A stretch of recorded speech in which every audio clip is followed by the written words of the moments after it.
છોકરા ખીજવતા હતા. ઉંદર એક પૂછડ્યો છોકરાઓથી કંટાળીને ઉંદરે ઘરે આવી.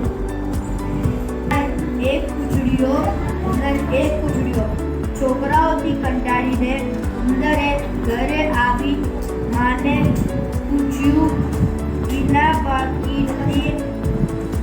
વિના બાકીની છેલ્લી પૂંછડી પણ જાતે જ કાપી નાખી. પછી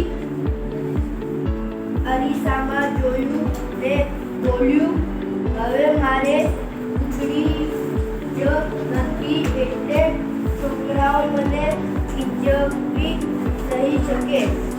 બીજે દિવસે ઉંદર તળ હતું. કહેવાય છે એક જમાનામાં આળસ અને બીમારી જેવા દુઃખો ત્યાં રહેતા હતા.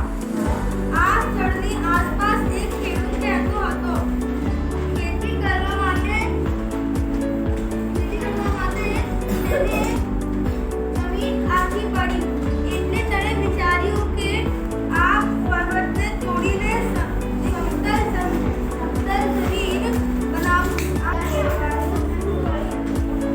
પર્વત થોડો અને નારિયેળનો અભ્યાસ તરીકે વેચ્યો અને સોનાના પેપરથી પડો.